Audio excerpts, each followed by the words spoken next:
Hey guys, welcome back. Look what the Banggood fairy brought. Today we're going to be taking a look at the SG1802. We'll take a quick look at the box and then we'll take a quick look at it on the bench, and as always make sure to like, subscribe, hit that notification bell. New content every Wednesday and Sunday.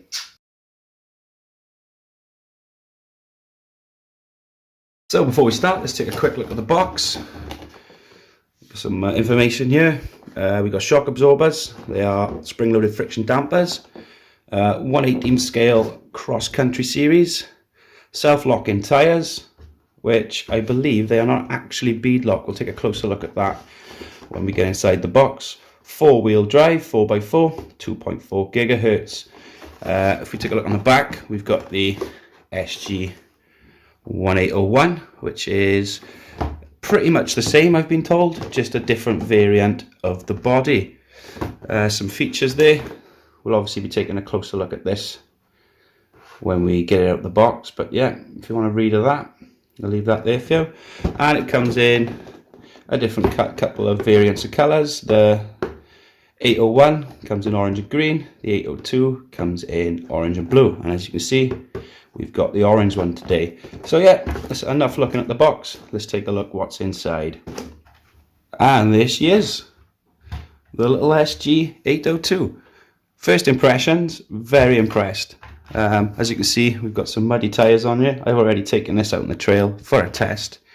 I don't think it's fair. I don't think I could actually do a review of this truck without actually testing it. So just to take it out of the box and say this and that about it, it's a bit hypocritical. So yeah, I've actually taken this out on the trail, so I can actually tell you the good points and bad points about this truck. And you get a nice little transmitter, I'm not going to lie, feels nice and quality, proportional steering and throttle, nice bit of foam on the wheel, and there's a couple of different settings here. So on the top we've got steering reverse, throttle reverse, so you could obviously just flip those if they're wrong around. We got three different types of, let me focus a bit better on this view, three different types of throttle modulation, 1, 2, 3, 1 being the lowest, 3 being the highest. I've currently got it set on 3. On and off switch situated there, LED indicator to let you know it's powered on. Steering trim, throttle trim, steering dual rates, which is handy, and also a third channel. We'll talk a bit more about that. Takes 4 AA's in the bottom, and yeah, does the job. The truck itself, for the price tag, I'm very impressed with this little critter, and when you see in a future video, this thing actually handles pretty well on the trail. It says on the box self-locking tyres, but these are actually just glued onto the rim. There's no form of bead lock there, so I know a lot of people on the 1/18 scale crawler groups are asking if they're true bead lock. They are not, unfortunately. Nice balanced friction dampers, not too soft, not too hard, and for an unweighted truck there's enough flex in there to make this little thing pretty capable. Fully proportional 3-wire servo in there. I think it's a Tower Pro little 9G servo up in there. You see a closer look at that when we get the body off. There's an 1855 motor there, situated into a centralized gearbox, which then outputs power to each of the axles, and we got a true 4x4 setup. Also included is a 350 milliamp hour 7.4 volt lithium ion battery. 2-in-1 ESC and receiver. It's a 10 amp I believe, and you've also got some included LED headlights there situated on the bumper. So we'll take the body off, have a quick look underneath, then we'll talk about the functionality, and then we'll talk about the good points and the bad points. 4 body clips, and the body is fully removable. So there's a closer look at that Tower Pro 3-wire servo in there. We've got a combined 2-in-1 ESC and receiver, and what's nice about this is all JST connectors, so easily upgradable. You could easily add your own 20 amp ESC, or upgrade the servo. Yeah, it's very nice modulated setup. So we've got 2 channels built in. As you can see, channel 1 is being used by the servo. Channel 2, or which that space switch on the receiver would be utilized for, is not actually in use. So this could be utilized for headlights, which you could turn on and off via the third channel switch. Or I don't know, if I'm pretty new to these little 1/18 scale, I don't even know if there's a 2-speed gearbox available for these little critters. But yeah, you could utilize that as well, that little switch, to change gear, which is very nice. Let me quickly plug it in. The on and off switch is not your average up and down. You have to hold it in, just push it in for a couple of seconds, let it off, and there's those LEDs.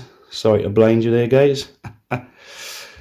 And yeah, overall for the price tag, I'm very impressed with this little rig. It seems very nicely built, and considering that it's half the price of a CR18 and a Panda Hobby, it's a third of the price of an SCX24.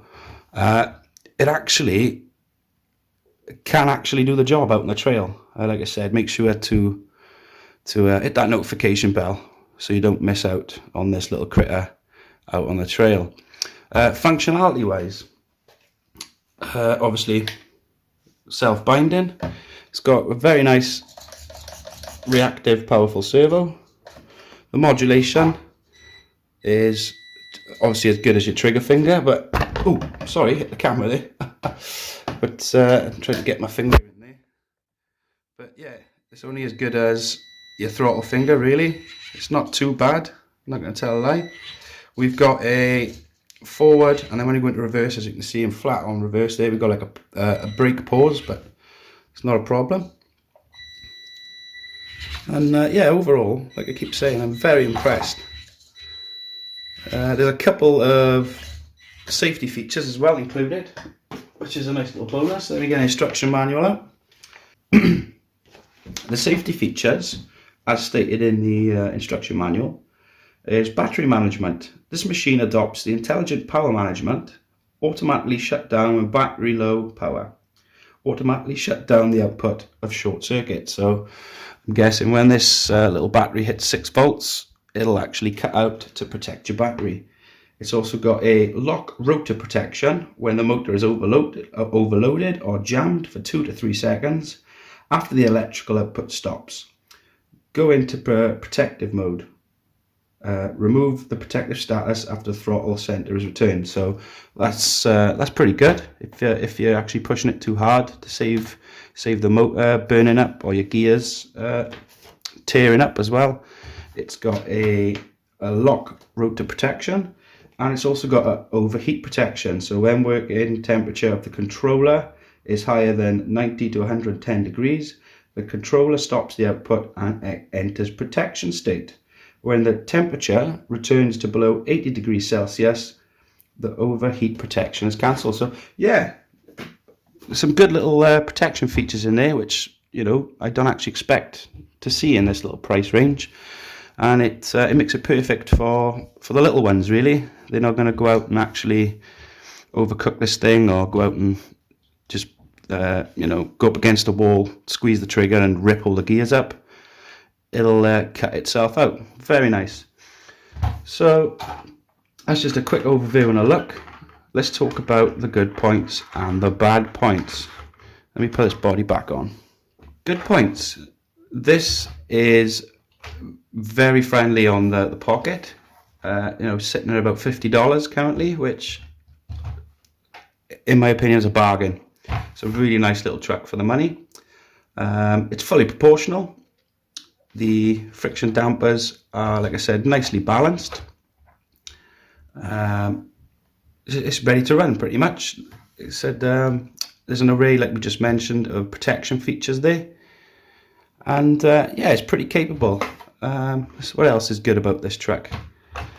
You've got the 10 amp ESC and electronics are very, very, very capable.